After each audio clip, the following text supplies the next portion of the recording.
Baik, selamat malam pemirsa Hope Channel Indonesia dimanapun Anda berada. Senang malam hari ini kami kembali hadir menemani saudara-saudara sekalian dalam program Kamu Bisa, karya mulia bisnis luar biasa. Tentunya malam hari ini kami terus mendoakan semoga sahabat sekalian tetap dalam lindungan Tuhan yang Maha Kuasa. Nah, malam hari ini kita berada dalam program Kamu Bisa. Program ini adalah kerjasama antara Hope Channel Indonesia dan juga ASI, sebuah perkumpulan profesional pebisnis awam Advent. Kami yakin sudah banyak pengetahuan dan ilmu yang didapat dan diterapkan dalam bisnis maupun kehidupan sehari-hari. Adapun program ini dapat saudara ikuti melalui siaran parabola, IndiHome dengan channel 870, dan juga melalui akun media sosial Hope Channel Indonesia, baik itu di Facebook maupun di YouTube. Dan malam hari ini kita akan membahas sebuah topik yang sangat menarik, yaitu merangsang pembuahan serikaya dengan ekoenzim. Nah, karena kita juga masih menerapkan PPKM seperti biasa dan membatasi orang di studio, maka saya Epimanu akan membuka acara kita pada malam hari ini. Pemirsa Hope Channel Indonesia dimanapun Anda berada, tentunya malam hari ini juga saya tidak sendiri di studio karena kita telah terhubung dengan narasumber dan moderator kita yang saat ini berada di luar studio. Oleh sebab itu, di waktu dan kesempatan yang indah ini saya langsung menyerahkan kepada moderator kita, Bapak Guntur Siboro, untuk memperkenalkan narasumber dan memulai akan program Kamu Bisa pada malam hari ini. Dipersilahkan, Pak. Baik, terima kasih Bro Epi yang sudah membuka acara kita dari studio. Baik para pemirsa, sahabat Hope Channel Indonesia, pada malam ini kita memiliki topik yang luar biasa. Topik kita adalah seperti sudah Bro Epi sampaikan, merangsang pembuahan serikaya dengan ekoenzim. Jadi ada dua bagian di sini, ada serikaya, kemudian ada ekoenzim. Dan narasumber praktisi kita adalah Ibu Ani Gunawan. Beliau adalah praktisi ekoenzim dari kelompok ekoenzim Serpong BSD. Dan beliau sudah membawakan topik terkait dengan ekoenzim pada waktu yang lalu. Kita sapa dulu Ibu Ani. Selamat malam Ibu Ani. Selamat malam. Apa kabar? Sehat Bu? Sehat, baik. Terima kasih. Gimana perkembangan ekoenzimnya? Maju ya. Terus? Maju, ya. Banyak ya. Malah mungkin kurang ininya ya, bahan buahnya kurang ya. Sekarang syukurlah sudah mulai banyak yang tertarik untuk membuat ekoenzim. Ya, ini adalah kegiatan non-profit ya yang dilakukan oleh Ibu Ani berserta rekan-rekannya di kegiatan ekoenzim. Baik, terima kasih Bu Ani boleh meluangkan waktu pada malam ini. Malam ini beliau akan menerangkan kepada kita bagaimana ekoenzim bisa merangsang pembuahan serikaya ya. Tanaman budidaya, beliau Ibu Ani bukan pembudidaya serikaya, tapi dengan ini mungkin bisa memberikan inspirasi kepada kita yang menonton untuk bisa membudidayakan serikaya. Nanti kita lihat betapa menariknya secara ekonomis dan fungsi manfaat dari buah serikaya. Seperti biasa kita akan ditemani 3 narasumber ahli kita yang selalu menemani kita untuk membantu dalam diskusi kita dengan narasumber praktisi kita. Pertama, Profesor Insinyur Daniel Saputra, MS Agriculture Engineering PhD. Beliau adalah pakar teknologi pertanian dari Universitas Sriwijaya di Palembang. Selamat malam Prof. Daniel. Selamat malam Pak Sigoro, selamat malam semuanya, selamat malam pemirsa. Ya, sehat Prof? Ya, sehat dan panas, hujan jadi panas di sini. Ya, ini panas dan ini membuat sering kita radang tenggorokan Prof ya. Iya. Baik. Nanti mungkin bisa memakan atau mengkonsumsi buah serikaya ya, karena buah serikaya juga menghilangkan radang ya. Baik, narasumber kedua kita Dr. Insinyur Zakaria Sukom MP, beliau adalah pakar budidaya tanaman dari Universitas Patimura. Selamat malam Dr. Hukom. Ya, selamat malam Pak Siboro, selamat malam semuanya. Salam sehat Dr. Hukom. Amin. Baik. Terima kasih. Baik, narasumber kita yang ketiga Dr. Insinyur Johanna Taribuka MP, beliau adalah pakar proteksi tanaman dari Universitas Patimura. Selamat malam Dr. Johanna. Selamat malam Pak Siboro. Apa kabar di Ambon? Panas, Pak. Panas juga ya. Ya. Udah musim panas ini. Mungkin hanya daerah selatan Indonesia yang agak dingin karena dapat angin dari Australia. Baik, terima kasih narasumber ahli kita sudah bersama kita. Baik, sebelum kita berdiskusi, berbincang-bincang dengan Ibu Ani Gunawan dan para narasumber ahli kita, mari kita lihat dulu ke video aktivitas dari Ibu Ani Gunawan terkait penggunaan ekoenzim untuk Srikaya.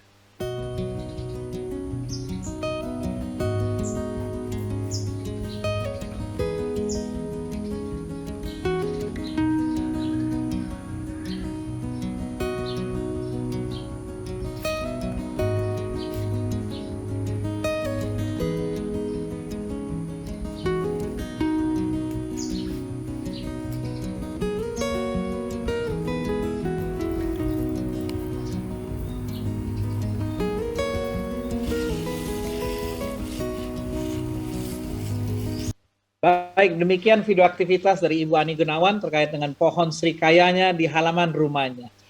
Srikaya ini saya termasuk salah satu penggemar srikaya, terutama selai srikaya ya. Sehingga ketika mempersiapkan acara ini saya membaca sedikit ya. Ternyata bahasa Inggrisnya custard apple atau sugar apple atau sweet sop ya. Di Indonesia juga dikenal dengan berbagai nama ya. Kalau nggak salah dalam persiapan kita ngobrol-ngobrol, Dr. Hukom bilang buah nona ya. Jadi buah nona dikenal juga sebagai buah nona, sarikaya, delima bintang, garoso, bahkan katanya mungkin ini Dr. Johanna mungkin boleh komentar, namanya kalau di Maluku hirikaya. Benarkah itu? Hirikaya. Ya. Jadi bukan srikaya tapi hirikaya.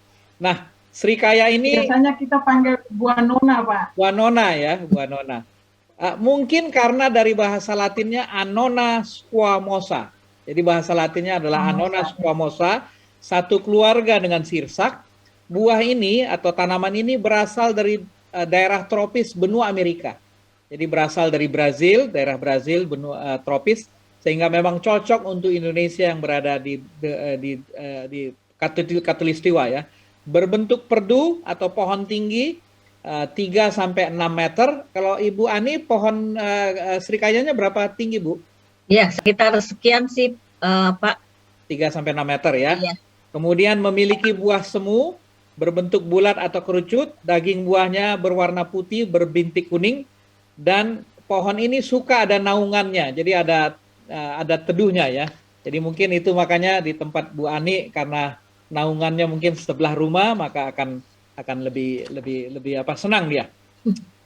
Varietas srikaya ini ada srikaya putih, srikaya merah. Kalau Bu Ani tanam srikaya yang mana, Bu? Saya srikaya merah. Srikaya merah ya. Iya. Agak jarang mungkin, tapi ini yang ditanam Bu Ani. Boleh tahu sedikit bagaimana Bu Ani memulai menanam srikaya ini? Walaupun ini bukan budidaya, tapi jarang-jarang orang menanam srikaya bahkan di depan rumahnya ya. Iya, awalnya karena memang saya juga suka srikaya, dan kebetulan ada temen yang punya pohon srikaya. Terus dia karena banyak bijinya itu, dia mulai menanam dari biji itu, dan ada beberapa yang tumbuh, kemudian dia mau membagikan ke saya seperti itu. Baik, jadi karena diberikan teman ya. Iya. Iya.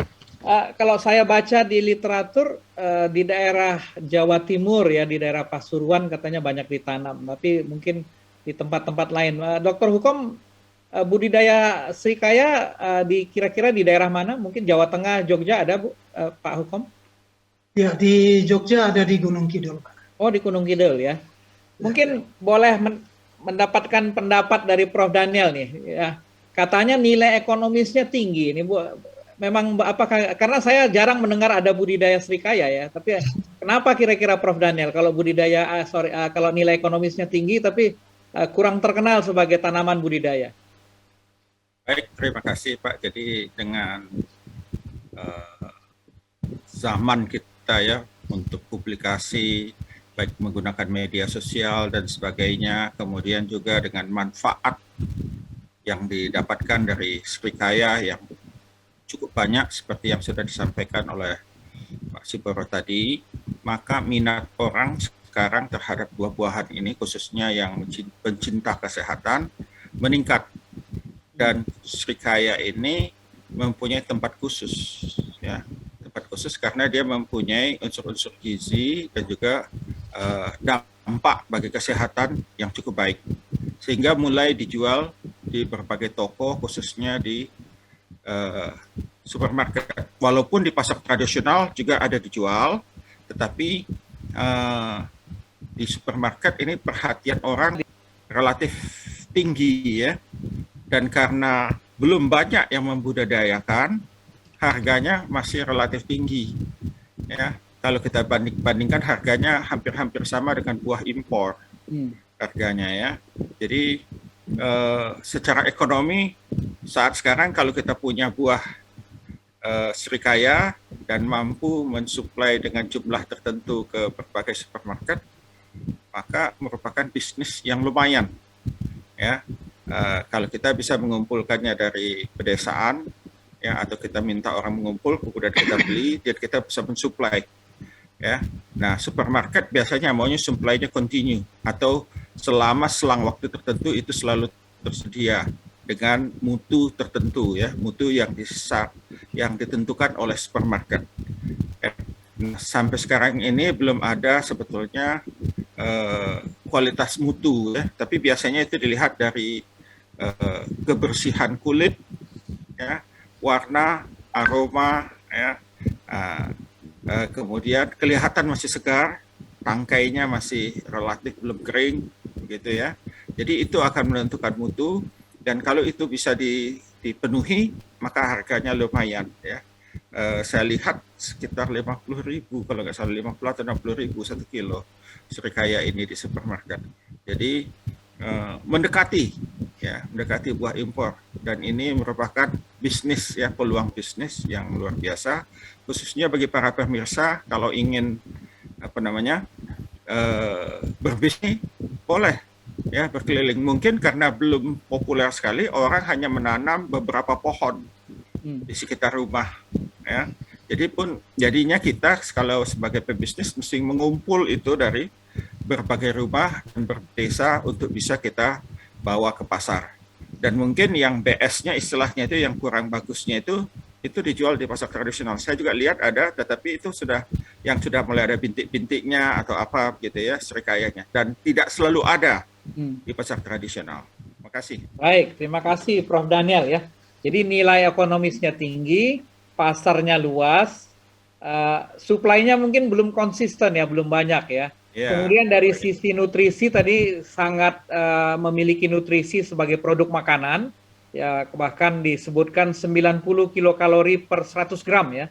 Sumber mineral kalsium yang baik, bermanfaat untuk pengobatan terhadap penyakit katanya. Akarnya bisa anti radang, anti depresi, daunnya bisa anti radang, peluru cacing usus, mempercepat pemasakan bisul, bijinya bisa memacu enzim pencernaan, bisa jadi insektisida. Nanti kita tanyakan kepada Dr. Johanna, ya, bagaimana biji Srikaya ini bisa jadi insektisida hayati, ya. Kemudian kulit kayunya bisa jadi tonikum, ya. Buah mudanya bisa anti parasit. Jadi belum yang masak pun bisa jadi anti parasit, ya. Nah, kalau begini Bu Ani yang sudah berhasil meramu dengan ekoenzim, ini bisa dikembangkan, Bu, menjadi budidaya, ya. Luar biasa, ya.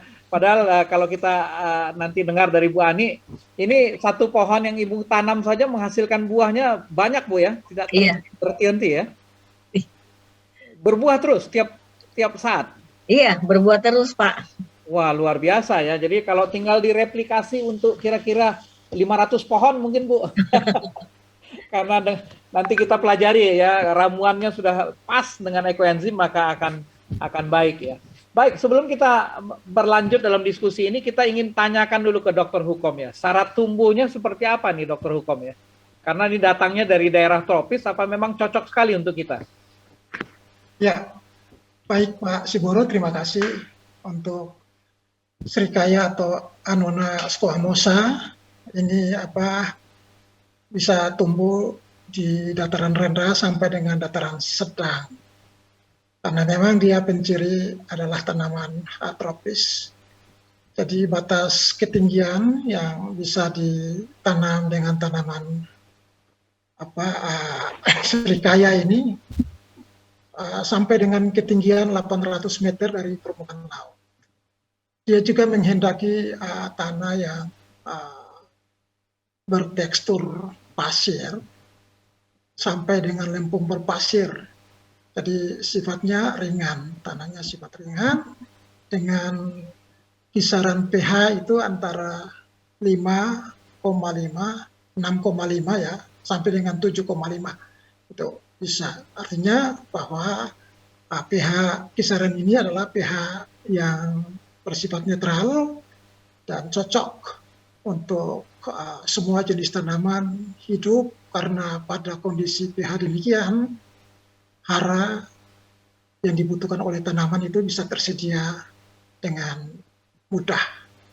Kemudian dia menghendaki curah hujan antara 500 sampai 1000 mm per tahun. Artinya bahwa dia cocok untuk daerah tropis dan tidak selalu menghendaki tanah yang terlalu lembab dan berair. Namun walaupun pada kondisi kering, dia tetap membutuhkan air secara optimal untuk proses metabolisme dalam tubuh, untuk membuat sintesis berbagai macam zat-zat yang berkaitan dengan potensi sebagai bahan obat tadi ya.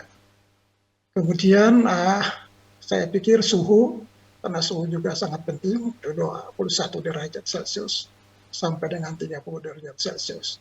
Nah, tidak terlalu sulit dan tidak terlalu rumit untuk buah nona, karena memang dia bisa beradaptasi pada dataran rendah dan dataran sedang.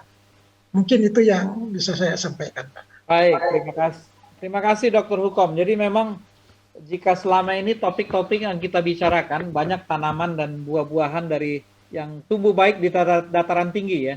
Sehingga seperti saya contohnya di Serpong ini 50 meter di atas permukaan laut ya, enggak seperti seperti merasa wah nggak bisa ditanam di sini ya. Tapi dengan melihat penjelasan Dr. Hukom tadi, ini bisa ditanam dari 0 sampai 800 ya. Jadi mungkin memang cocok di daerah dataran rendah dan tropis. Baik, Ibu Ani, Ibu tadi dapat bibit dari teman ya, bibit bukan cangkok ya? Langsung dari bibit, dari bijinya Pak. Biji ya? Iya. Boleh cerita sedikit diapakan dan seperti apa? Kemudian hasilnya apa sebelum dikasih ekoenzim? Iya. Awalnya saya dapat tanaman itu masih kecil, kira-kira masih berapa senti gitu ya, belum tinggi banget. Nah terus pertamanya saya tanam di pot, tapi karena lama nggak keluar buahnya, saya pindahkan ke tanah. Itu juga tetap nggak keluar buahnya.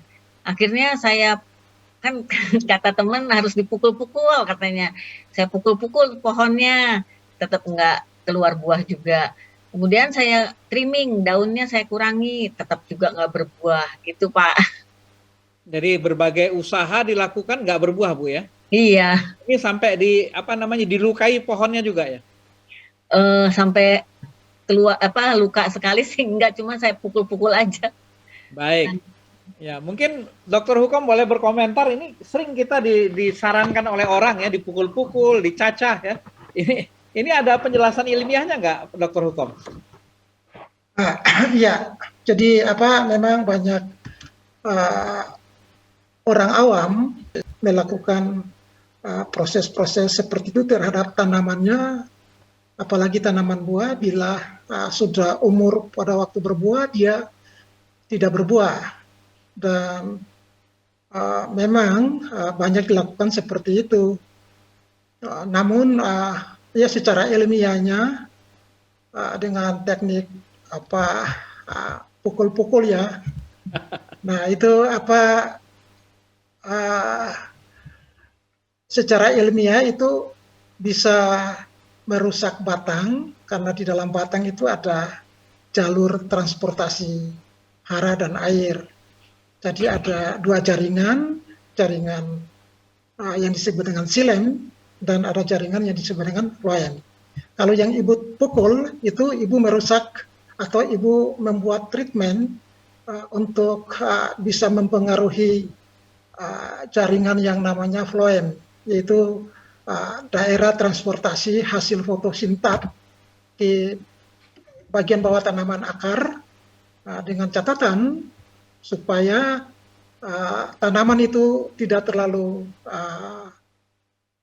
mengambil nutrisi yang ke atas kalau tanamannya terlalu rimbun, sehingga dengan harapan bahwa dengan cara demikian mungkin bisa mengurangi penyerapan yang berlebihan dan konsentrasi hormon pada tubuh tanaman itu bisa menjadi seimbang. Dengan demikian dia bisa memicu inisiasi pembungaan ataupun pembuahan.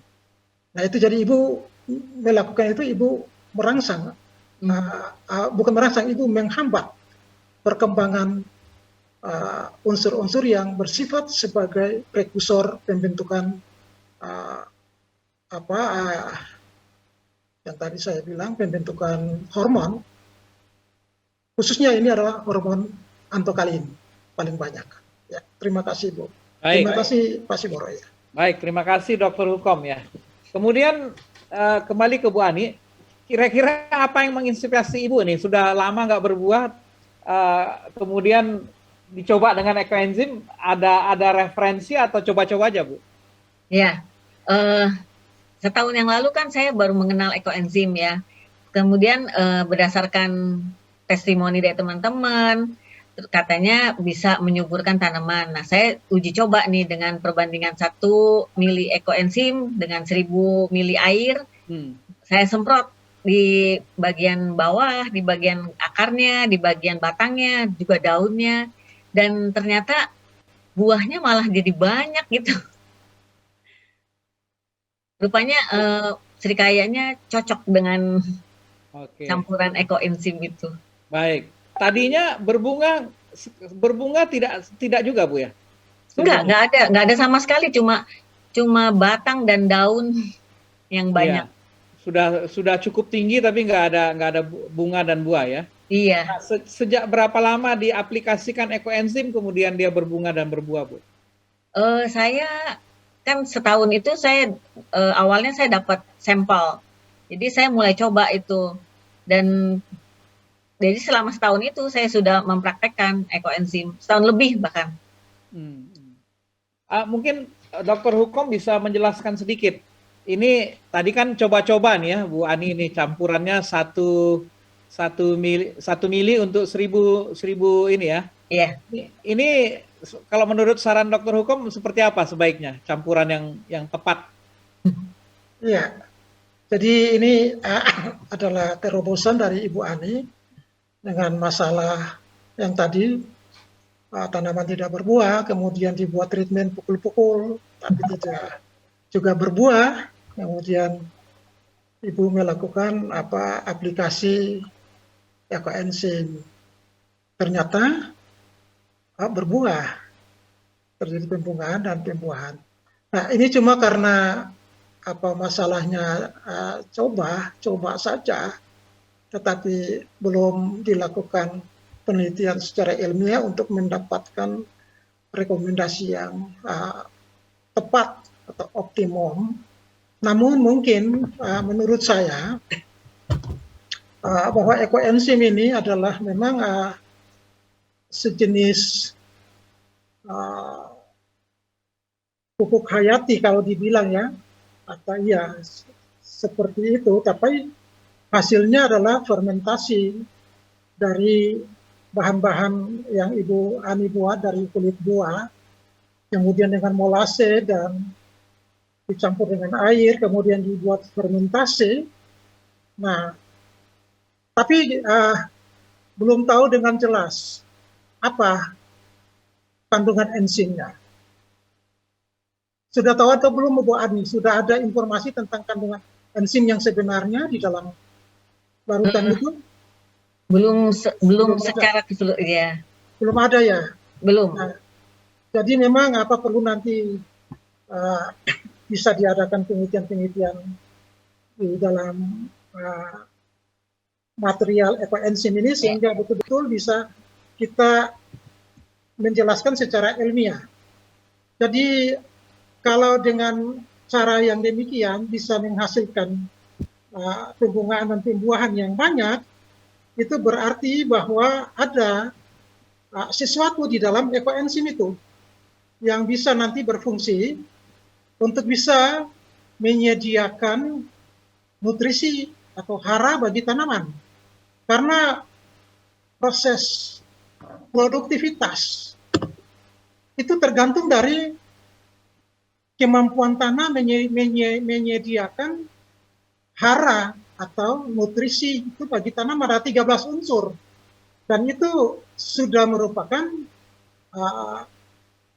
hasil penelitian yang ilmiah yang harus diterapkan oleh semua petani.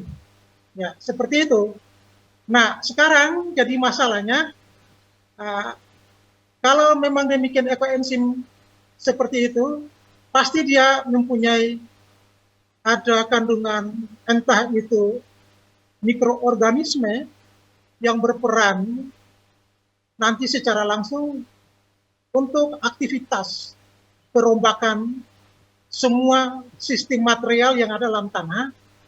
Yang kedua, di dalam enzim itu, ekoenzim itu mungkin ada juga mengandung hara makro mikro, dan ini juga belum tahu berapa banyaknya. Dan yang ketiga mungkin di dalam ekoenzim itu ada kandungan asam-asam organik yang nanti bisa mempengaruhi proses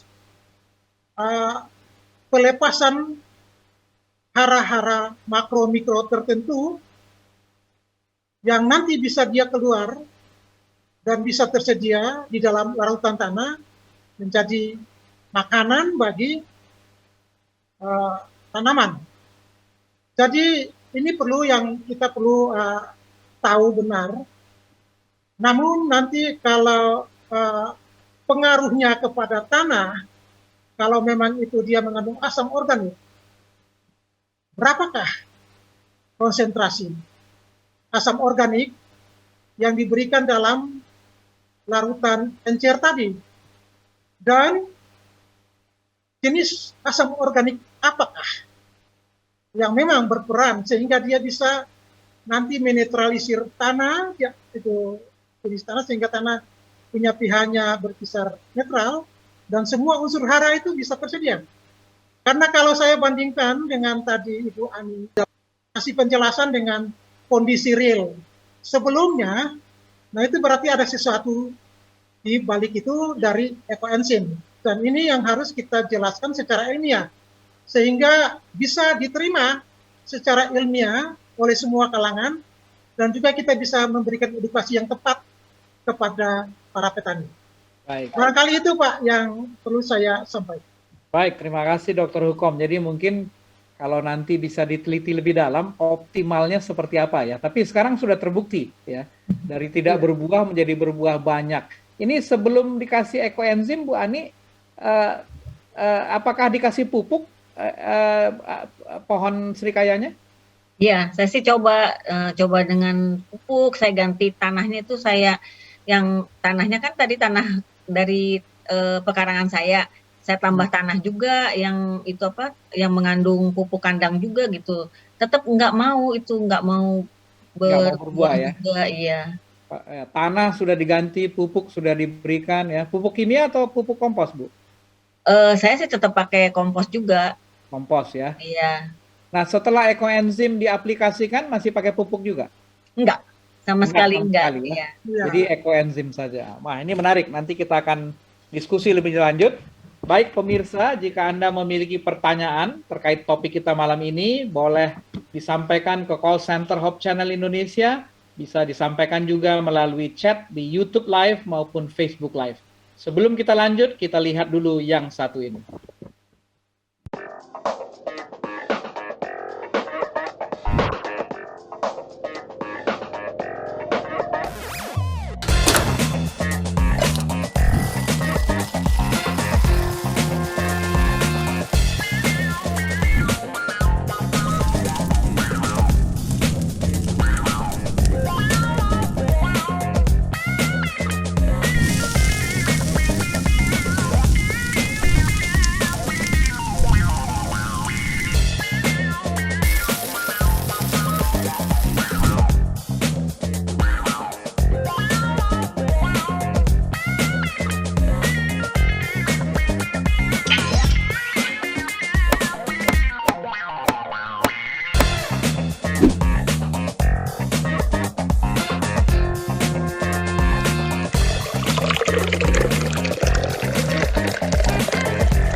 Baik pemirsa, kita kembali di acara Kamu Bisa dengan topik merangsang pembuahan srikaya dengan ekoenzim. Sebelum kita lanjut, mungkin kita dengarkan sedikit dari Prof. Daniel. Katanya ada penelitian tentang ekoenzim ya di Unsri. Prof, silakan Prof. Ya, baik, terima kasih. Jadi awal tahun ya, jadi penelitiannya setahun lalu dan mahasiswanya ujian skripsi sekitar bulan Januari ya, tentang manfaat ekoenzim bagi pertumbuhan tanaman. Ini mahasiswa ilmu tanah ya. Dan dari skripsinya itu, penelitian skripsinya, mahasiswa itu menemukan bahwa ekoenzim membuat unsur P ya, itu menjadi lebih tersedia di tanah ya, sehingga bisa diserap oleh tumbuhan. Sedangkan unsur P ini merupakan unsur hara yang memang diperlukan oleh tumbuhan untuk berbuah ya. Jadi mungkin tadi Ibu Ani mungkin belum mencoba sebetulnya ya memberi pupuk yang unsur P dan K-nya lebih tinggi. Ya, karena kan kalau kita beli pupuk NPK itu ada komposisinya macam-macam. Ya. Kalau di toko pertanian mungkin disebut pupuk buah. Pupuk buah itu P dan K-nya tinggi, N-nya rendah ya. Tapi yang pasti tadi dari hasil penelitian ini ekoenzim membuat P-nya tersedia sehingga merangsang pembuahan. Dan ini mungkin perlu diteliti lebih lanjut selain tadi yang sudah dilakukan oleh Ibu Ani dengan menyemprot tanahnya dan juga pohonnya ya dengan ekoenzim ya. Mungkin juga pohon lain juga boleh dicoba ya. Jadi ini penelitian mahasiswa itu hanya penelitian laboratorium ya, karena ini dalam zaman pandemi susah ke lapangan dan sebagainya. Jadi dia laboratorium meneliti dan ternyata unsur P-nya lebih mudah diserap. Begitu ya. Nah, jadi ini mungkin boleh dicoba untuk tanaman lain. Ya, untuk tanaman lain mungkin kalau punya kembang Bu ya, boleh dicoba, dia akan merangsang pembungaan. Ya. Bunganya mungkin bisa jadi lebih besar. Kalau mawar kan biasanya kalau dataran rendah agak kecil. Nah, kalau dataran tinggi agak besar, mungkin bisa jadi temuan baru. Mawarnya bisa jadi lebih besar. Begitu ya. Memang seperti kata Pak Hukom, tadi sudah saya cari terus literatur selama 1 minggu ini belum ketemu. Belum banyak literatur ilmiah. Yang baru bertemu itu tadi adalah skripsinya mahasiswa itu. Ya. Dan karena zaman pandemi, jadi saya nggak sempat bicara dengan pembimbingnya. Ya. Tapi yang pasti adalah seperti itu temuannya. Ya. Jadi berpeluang sekali ekoenzim bukan hanya untuk pohon srikaya, ya, tetapi juga bisa untuk tanaman lain. Ya, mungkin juga bisa ke Pak Yusuf untuk padi ya. Sudah ada beberapa yang nyemprot padi begitu ya di Sumatera Utara dengan ekoenzim. Katanya buahnya bisa lebih banyak.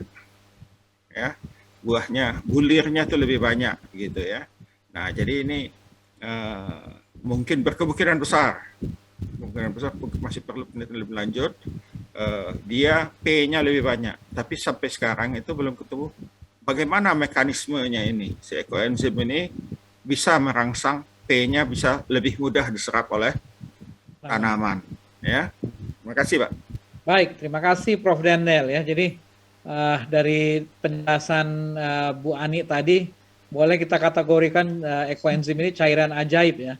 Dan mungkin untuk para pegiat ekoenzim, Bu Ani, mungkin seperti disarankan Dr. Hukom tadi, mungkin bisa diteliti lebih dalam dengan dibawa ke pusat penelitian ya, kayak Puspitek dan lain-lain ya. Ini kebetulan Bu Ani ini di daerah BSD Serpong ya, dekat dengan Puspitek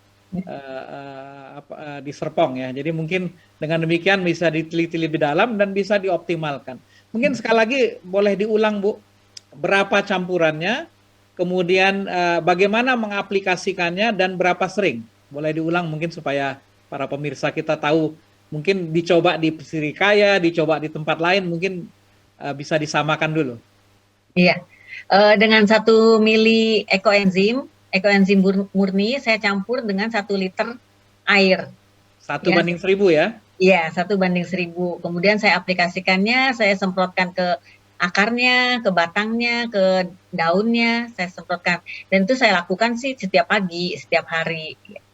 Baik, setiap hari dan setiap pagi ya. Jadi Ya, sebelum matahari ya, matahari terbit, sebelum matahari intensitasnya tinggi ya. iya, biasa saya sekitar jam 7, setengah 8 Baik. saya semprot ya.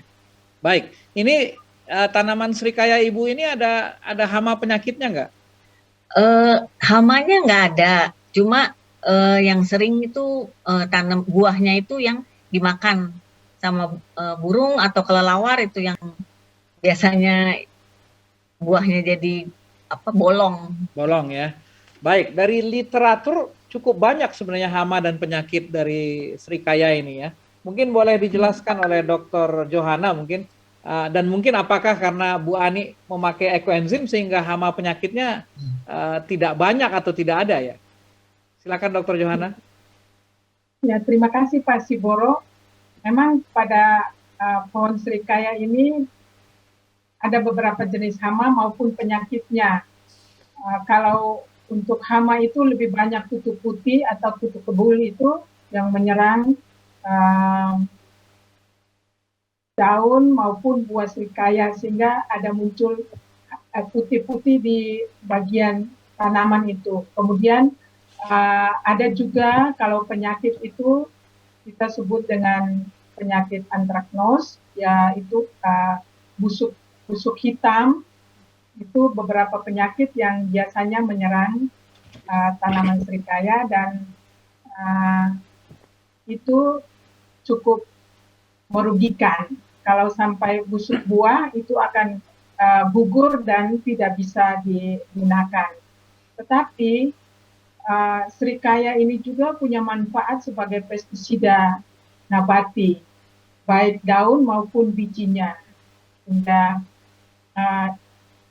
kalaupun tidak menggunakan ekoenzim, menggunakan biji dan daun sirsak juga dapat menjadi pestisida nabati untuk hama maupun penyakit pada jenis, bukan saja pada jenis serikaya, tetapi juga pada tanaman-tanaman hortikultura lainnya ataupun tanaman-tanaman buah lainnya.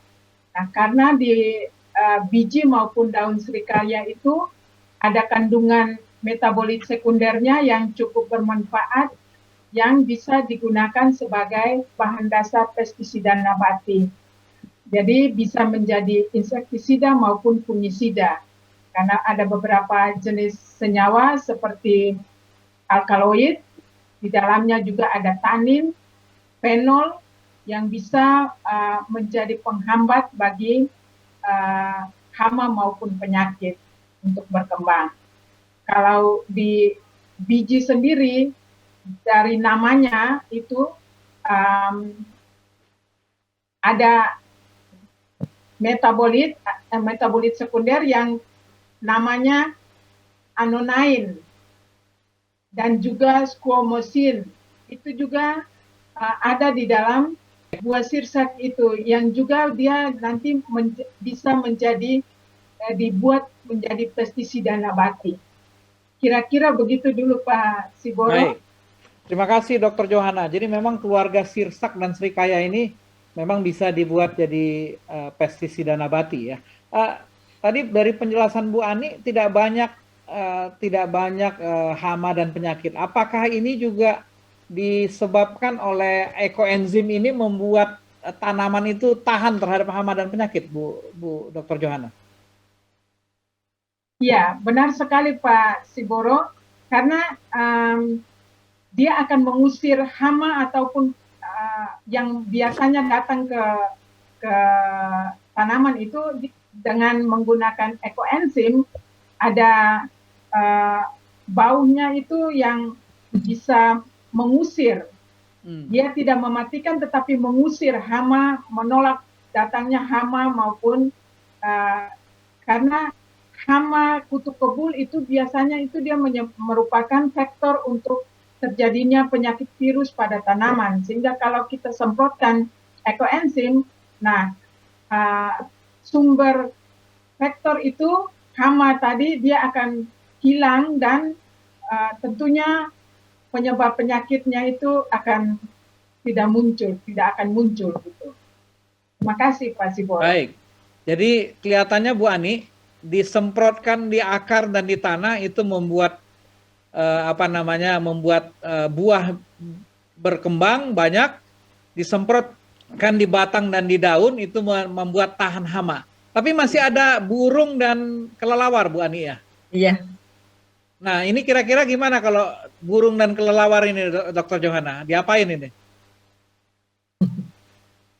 Kalau kelelawar dan burung itu dia senang juga pada buah-buah yang sudah matang. Nah, secara alami kita jangan menyemprot pestisida karena pestisida khususnya pestisida sintetik karena percuma Pak, tidak mempan. Sebaiknya kita menggunakan jaring secara alami supaya itu menahan datangnya atau melindungi buah-buah yang sudah ada, yang sudah siap matang untuk dipanen. Kalau kita menyemprot dengan pestisida sintetik, itu akan menyebabkan residunya itu nempel di buah-buah yang sudah matang dan itu sangat berbahaya sekali gitu. Jadi sebaiknya jangan menggunakan pestisida sintetik terlalu banyak dalam buah ataupun sayuran yang kita langsung konsumsi karena itu sangat berbahaya bagi kesehatan kita. Terima kasih Pak Sibol. Jadi untuk burung dan kelelawar mungkin ditutup atau diberikan jaring Bu ya? Ya, sebaiknya diberikan jaring Pak. Oke, baik. Sudah ada pertanyaan yang sampai kepada kita dari Patricia Regina. Ya, satu pertanyaan dari Patricia Regina. Lebih bagus mana pakai ekoenzim atau eco farming? Nah, ini ekoenzim atau eco farming ya. Ini sama-sama eco ini. Mungkin Prof Daniel atau Dr. Hukom bisa membantu menjawab. Baik, eco farming artinya berkebun ya atau bertani dengan sistem memperhatikan lingkungan. Jadi lebih dekat kita sebut pertanian organik ya, pertanian organik. Jadi lebih cinta lingkungan. Sedangkan ekoenzim ini bukannya ekoenzim merupakan bahagian dari eco farming ya. Jadi kalau kita mau eco farming, ekoenzim akan amat membantu karena tadi ekoenzim dibuat dari limbah pertanian, khususnya adalah kulit buah ya. Walaupun kulit sayur bisa, tapi kulit buah akan memberikan aroma khas ya. Setelah kita jadi ekoenzimnya jadi, ampasnya masih memberikan aroma yang masih kita senangi. Sedangkan sayur-sayuran karena tinggi sulfurnya, aromanya kurang kita senangi ya. Sama-sama ekoenzim, tapi hasil akhirnya itu ampasnya tidak bisa kita manfaatkan. Kalau ekoenzim, ampasnya masih bisa kita manfaatkan sebagai aromaterapi atau yang lain ya. Nah, kalau eco farming ya itu tadi mulai dari bibitnya, pengolahan tanah, pemupukan, pembasmian hama, ya, panca usaha lah kita disebut gitu ya, panca usaha pertanian itu semuanya tidak ada menggunakan material sintetik ya, semuanya menggunakan yang alami. Jadi kita eco farming adalah pertanian organik ya, dan ekoenzim amat membantu, merupakan bagian daripada eco farming dan amat membantu. Tadi sudah kita bicarakan sebelumnya, kita bicara tentang ekoenzim dan sekarang juga kita bicarakan ekoenzim bagi serikaya ya, dan juga mungkin bisa dimanfaatkan untuk tanaman lain. Jadi ya, mana yang lebih baik?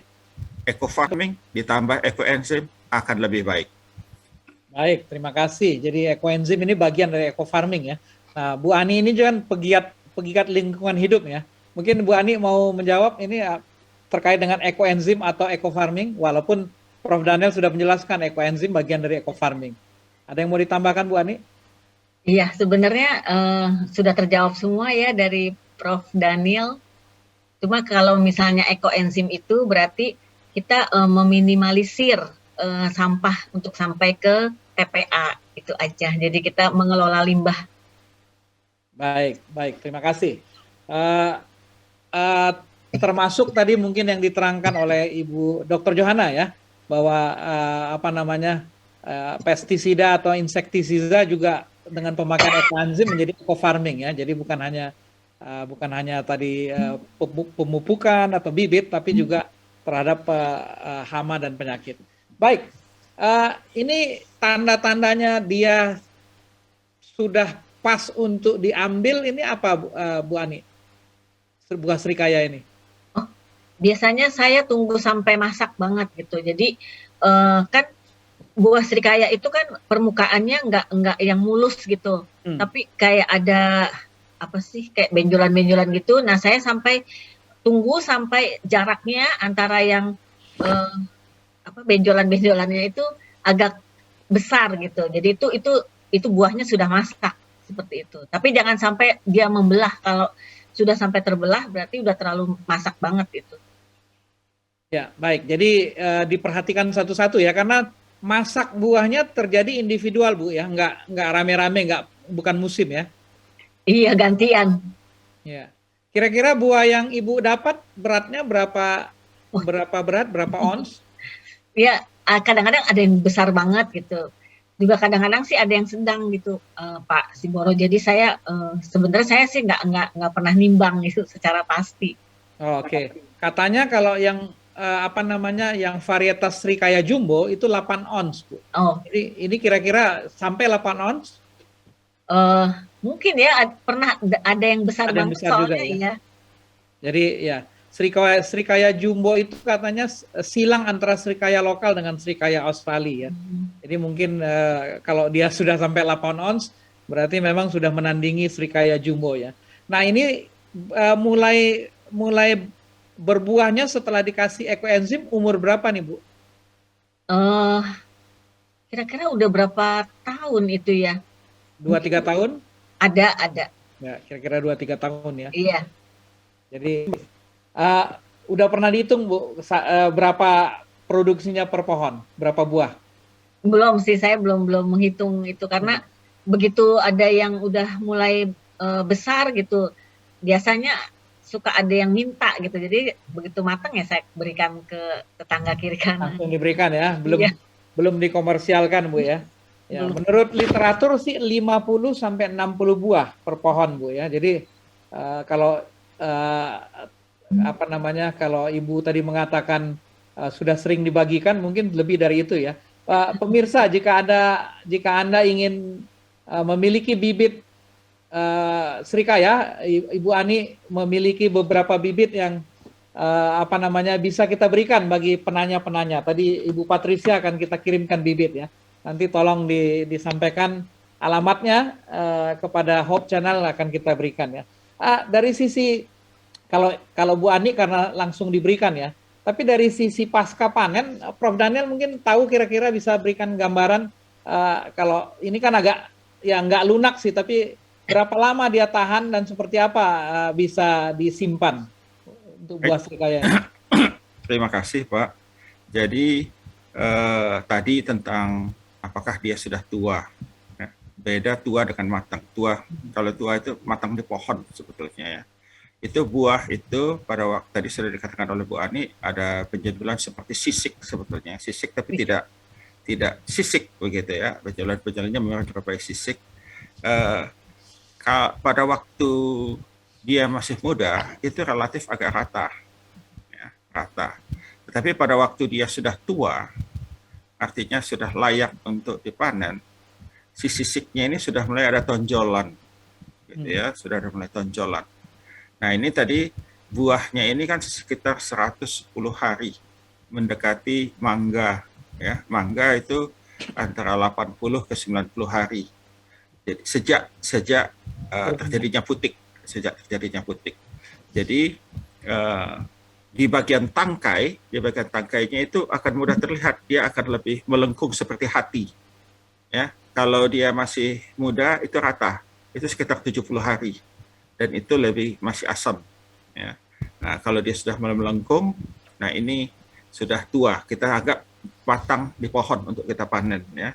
Dan kalau itu kita panen seperti itu, ya dia bisa lebih tahan lebih lama, ya 1 minggu atau lebih karena relatif kulitnya kan lebih tebal begitu ya, lebih tebal. Dan beberapa orang sedang buah ini tidak mau seperti random sekali. Dia mau buahnya ada sedikit asam, ya sedikit asam. Jadi ya hatinya belum penuh, ya hati. Jadi belum apa istilah belum cempluk ya, belum cempluk begitu. Nah itu ada asamnya sedikit, ya ada asamnya sedikit. Dan memang ada beberapa orang ini senang buah itu ada manis ada asamnya. Ya, tapi kalau kita orang Indonesia senang buahnya manis, maka dia mesti mesti melengkung buahnya ya, bulat gitu ya, bulat. Dan tadi sisi-sisinya sudah penuh tonjolannya ya. Nah, dan untuk saat ini memang belum, karena tadi belum dibudidayakan secara besar-besaran, belum banyak ya penelitian yang khusus tentang meningkatkan masa simpan dari buah serikaya ini. Ya, sehingga kalau kita lihat di supermarket juga musiman tidak tersedia sepanjang tahun, walaupun di pohonnya selalu ada sebetulnya ya, selalu ada, apalagi kita di negara tropis dia akan ada selalu ada, tapi ada yang masanya dia berbuah banyak, ada yang masanya dia berbuah sedikit. Jadi begitu Pak, jadi seperti ini, seperti apa namanya, mirip dengan sirsak sebetulnya ya. Kalau kita tadi panennya tidak terlampau random, dia justru akan lebih lama, bisa 2 minggu atau lebih ya. Kalau sirsak kan juga seperti itu. Bahkan kadang-kadang perlu kita rangsang untuk matang ya, untuk dia menjadi lembut. Jadi kalau kita beli di toko, ya perlu dibawa pulang. Kadang-kadang perlu dibiarkan beberapa saat. Dan itu kalau secara tradisional, cara paling mudah ya diambil kapur sirih. Ya, dioleskan sedikit di bagian pangkalnya, itu akan merangsang panas ya, panas akan merangsang cepat terjadi meranum buahnya, ranum dan agak sedikit lembut untuk dikonsumsi. Baik, terima kasih Prof. Daniel ya. Jadi memang karena budidaya serikaya ini belum terlalu umum sehingga belum banyak penelitian terkait dengan panen dan pasca panen. Baik, kita mungkin sebentar lagi akan mengakhiri diskusi kita. Namun saya ingin kembali ke Dr. Hukom. Apalagi yang perlu diperhatikan Dr. Hukom terkait dengan budidaya serikaya? Karena memang diskusi kita lebih kepada Bu Ani tadi yang belum membudidayakan. Tapi kalau saya ingin membudidayakan serikaya, apalagi yang saya perlu perhatikan? Ya, jadi budidaya serikaya ini tidak berbeda jauh dengan sistem pertanian yang lain. Hal yang paling pertama yaitu persiapan bibit.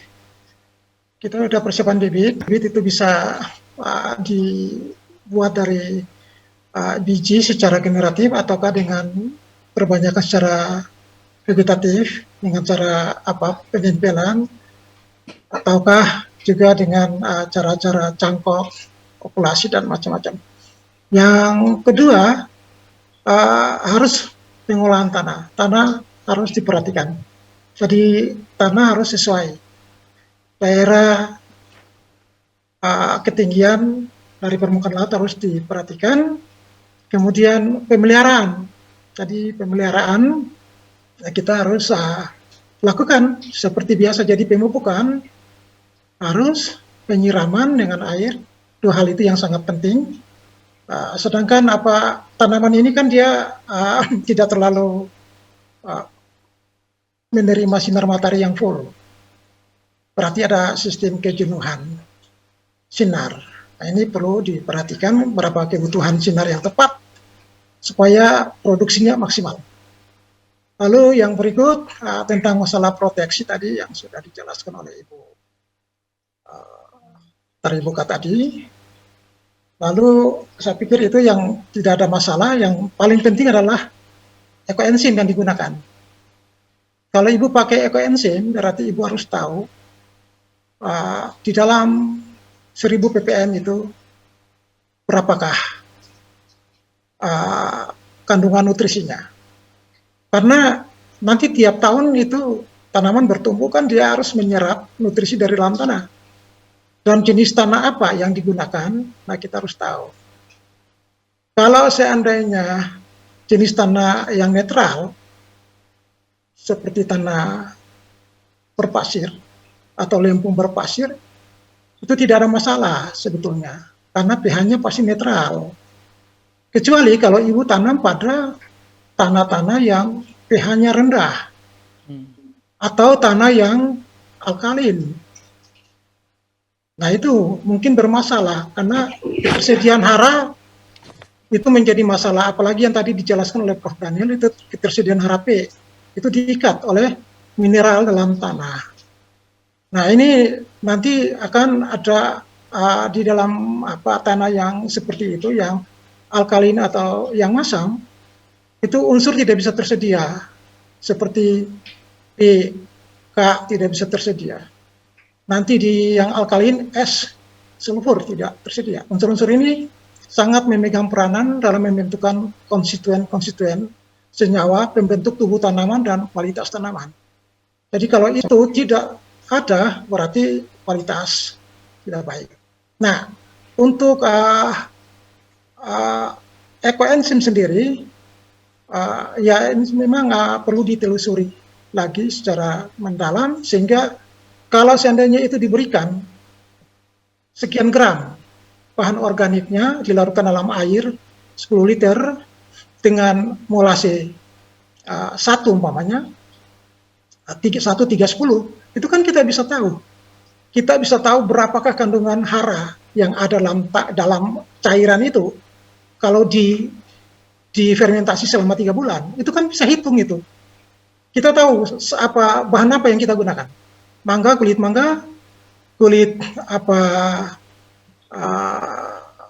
yang lain-lainnya, macam-macam yang kita pakai, kulit pisang dan segala macam. Itu kan kita tahu. Itu bisa dihitung. Kita bisa analisis kandungan kulitnya itu. Sekian, beratnya sekian, kandungan NPK hara makro mikronya sekian. Nanti ibu larut semua itu bisa dihitung, Bu. Itu bisa dihitung, dianalisis kandungannya sekian, kita bisa tahu. Dan itu ketika kita larutkan 1 cc di dalam 1000 liter, ya 1000 liter ya, atau 1 liter. 1 cc dalam 1 liter, berarti 1000 ppm. Berarti di dalam 1000 ppm, ibu bisa tahu hara makro berapa, mikro berapa, lalu disesuaikan dengan tanah, jenis tanahnya, punya kandungannya berapa, kita bisa kasih sesuai dengan kebutuhan tanaman, dan hasilnya pasti maksimal, dan kualitasnya tinggi. Nah, mungkin tambah satu lagi, mungkin di dalam selain dari hara makro mikro, ibu analisis makro asam-asam organiknya apa saja, asam sitrat, asam apa saja yang berperan. Nah, itu harus dianalisis sehingga lengkap. Kemudian di dalam fermentasi itu kan ada mikroorganisme yang anaerobik, itu ketika dia beraktivitas untuk merombak bahan-bahan organik tadi, dan pada waktunya dia kan akan lisis, dia mati, dialisis. Dia mengandung hormon. Jenis hormon apa? Dan asam-asam amino apa dengan rantai khusus yang nanti bisa diketahui. Sehingga nanti ketika diberi pada akar atau tanah, kita bisa tahu dengan jelas. Kita kasih berapa, dan itu bisa dihitung semua. Nanti dengan analisis tanah maupun jaringan kita tahu. Nah, mungkin seperti itu. Kalau diberikan pada daun, nah dia kan harus masuk lewat stomata. Molekul apa yang bisa masuk menerobos stomata? Pasti molekul-molekul yang ada dalam ekoenzim itu yang punya berat molekulnya yang rendah. Kalau yang agak besar itu nggak bisa itu. Nggak bisa menerobos. Nah, ini semua proses secara ilmu, dan memang bisa dipertanggungjawabkan nanti ketika kita memberikan edukasi pada masyarakat atau untuk halayak ilmiah. Ya mungkin itu yang saya bisa memberikan masukan. Baik, terima kasih Dr. Hukom. Jadi dugaan saya, karena tadi 1 cc untuk 1 liter Bu ya, ini mungkin kalau untuk budidaya nggak terlalu memberatkan ya. Jadi tadi 1 cc dengan 1 liter itu bisa Ibu pakai untuk tanaman itu berapa lama Bu Ani? Saya pakai secukupnya aja, nggak sampai basah-basah banget gitu. Ya, jadi kira-kira satu campuran 1 liter itu dipakai untuk seminggu, 2 minggu? Kan untuk nyemprot tanaman yang lain juga. Oh, oke. Jadi bisa dipakai untuk yang lain. Mungkin Pak Siboro saya tambahkan sedikit lagi nanti untuk memperkaya wawasan bahwa penggunaan ekoenzim ini kan kita harus tahu betul-betul label kandungan yang tepat. Karena kalau kita memberikan konsentrasi yang tidak tepat pada waktu penyemprotan di daun itu nanti atau diberikan di tanah konsentrasi yang tinggi itu dia akan tarik cairan dari dalam sel keluar dan itu tanaman bisa stres. Jadi memang penentuan konsentrasi ini sangat amat penting di dalam praktek budidaya tanaman, apalagi menggunakan cairan. Baik. Ya, mungkin itu yang saya tambahkan. Baik, terima kasih. Kita sudah melewati waktu. Baik, kita akan segera mengakhiri acara kita pada malam ini. Sebelum kita akhiri, saya ingin minta concluding statement ya dari masing-masing narasumber kita. Mungkin dimulai dengan Dr. Johana, 1 atau 2 kalimat untuk pesan terakhir bagi pemirsa. Terima kasih Pak Siboro.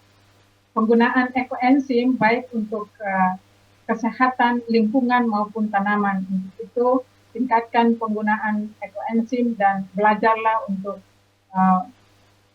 maksimalkan apa yang ada di lingkungan kita menjadi manfaat bagi kehidupan ke depan. Terima kasih. Baik, terima kasih Dr. Johana. Prof. Daniel mungkin? Baik, ekoenzim di tempat lain disebut bioenzim ya dalam bahasa Inggris. Dan bioenzim adalah fruit enhancer katanya ya. Jadi merangsang untuk proses terjadinya putik dan pembuahan. Jadi ekoenzim merupakan kabar baik bagi para pencinta tanaman buah, sayuran, dan bunga-bunga. Hanya saja perlu tadi diteliti lebih lanjut dosis yang tepat bagi masing-masing tanamannya. Ya, merupakan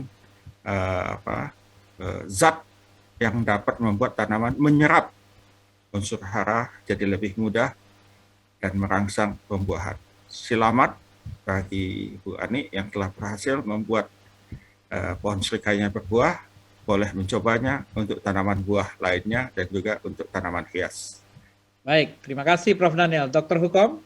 Ya, jadi untuk budidaya serikaya ini peluang sekali untuk masyarakat untuk meningkatkan produksi dan punya peluang ekonomi yang baik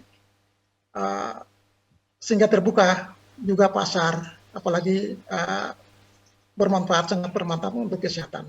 Kemudian dari segi ekoenzim ini sangat baik sekali dan ini merupakan terobosan baru yang nanti perlu dilakukan penelitian-penelitian ilmiah karena sangat bagus ketika dikasih pada tanah ternyata bisa menimbulkan peningkatan hasil yang berbeda dari yang tidak menggunakan ekoenzim. Berarti ini merupakan satu temuan yang cukup baik dan pakailah ekoenzim sebaik mungkin untuk bisa meningkatkan produktivitas dan kualitas tanaman-tanaman kita. Terima kasih. Baik, terima kasih Dr. Hukom. Kita dengarkan pesan dari Ibu Ani terkait dengan ekoenzim dan serikaya.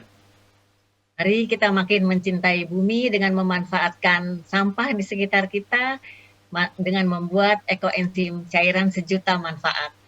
Baik, dan sudah digunakan untuk serikaya dan berbuah lebat. Terima kasih. Baik pemirsa, sahabat Hope Channel Indonesia, kita akan mengakhiri acara Kamu Bisa pada malam ini. Saya akan kembalikan kepada Bro Epi di studio. Sekali lagi terima kasih untuk semua narasumber kita. Baik, terima kasih Bapak Guntur Siboro dan juga para narasumber yang telah memberikan banyak pemahaman kepada kita. Dan juga terima kasih kepada pemirsa setia Hope Channel Indonesia yang terus memantau dan terus menonton akan program-program yang ditayangkan oleh Hope Channel Indonesia. Kami mengundang sahabat-sahabat Hope Channel Indonesia untuk terus menonton program-program yang ditayangkan oleh Hope Channel Indonesia. Oleh sebab itu undang semua sahabat, saudara, kenalan, kerabat untuk menerima banyak manfaat dari Hope Channel Indonesia, televisi yang mengubah hidup Anda. Dan akhir kata, saya Epimanu beserta seluruh kru yang bertugas pada malam hari ini pamit undur diri. Selamat malam, Tuhan Yesus memberkati.